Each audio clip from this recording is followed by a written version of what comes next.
Кыргыз жергесинде өзгөчө корголуучу жаратылыш аймактарын калыбына келтирүү керек. Тиешелүү мыйзамга ылайык коруктардын 75% кол тийбес болушу абзел. Башкача айтканда, ал жерде мал жайууга, үй салып жашоого, мөмө жемиштерди жана баалуу дару чөптөрдү тийүүгө жол берилбейт. Бирок иш жүзүндө коруктардын өзөктүк зонасы 50%га да жетпей калган. Бүгүн жогорку кеңештин бир катар депутаттары агрардык саясат, суу ресурстары, экология жана регионалдык өнүктүрүү боюнча комитеттин жыйынында дагы бир жолу талкуулашты.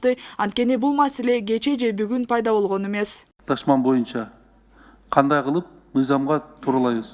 То есть өкмөт ошого сунушу менен даяр болуп келсе, канткенде ушул 75% деген мыйзамга туура кылып алып келебиз. Элдер ал токойлорду бөлүп алышкан, условно өздөрү отундарын алып атат, жаңгагын терип атат, мөмөсүн ээлик кылып, ичара өздөрүнчө бөлүп алышкан.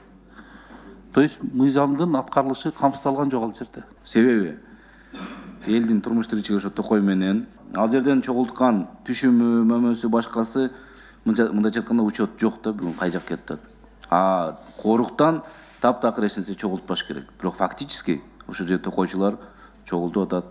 Адистердин айтымында эл аралык стандарттарга ылайык кайсы өлкө болбосун анын 10%дан кем эмес жерин жаратылыш коруктары ээлеп турушу керек. Кыргызстанда бул көрсөткүч төмөн түшүп 6% гана түзөт экен. Мындай акыбалдын пайда болушуна адистер тиешелүү мыйзамдын иштебей жатышын жана жергиликтүү калктын өз билемдик менен жаратылыш парктарына кирип жашап алганын да дешет. Ушу токой жерлеринде жанагы өзгөчө корголчу аймактар жерлеринде союздан келаткан, илгертен келаткан курулуштар жана ушу жайыт жеринде курулуштар боюнча. Бул боюнча азыр Нарын областы менен Чүй областын тактап бүттүк. Бир айдын ичинде ушу жалал абадтан толугу менен тактайбыз. Бирок бүгүнкү күндө бизде баардык базада анык бар.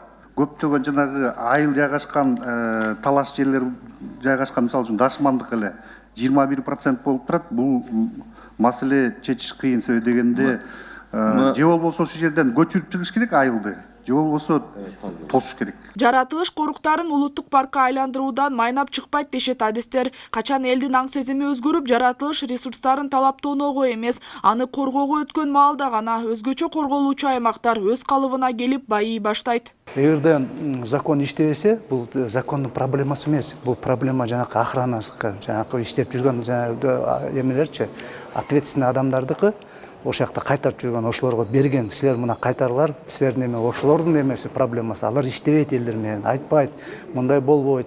Давайте чогулушуп, сүйлөшүп, бул бизге керек, келечегибизге керек, биздин балдарга керек, биз бүгүнкү күн менен жашабаш керекпиз. Макул мал кайтарсын жанакы эмесин ядерный зона эмес, буферный зона ошол жака кайтарайлык, эме жаныбарларга да калтырайлык деп ушинтип эмеш керек да, иштеш керек. Мындай элден коркобуз, эл айтканын кылабыз деп, андай болбойт. Элдер менен иштеш керек, айтыш керек. Маселе бир топ талкуудан кийин комитетте жактырылып, жогорку кеңештин кароосуна жөнөтүлмөй болду. Наргиза Бекжанова, Чыңгыз Айбашев, 7 канал, Бишкек өкүлчүлүгү.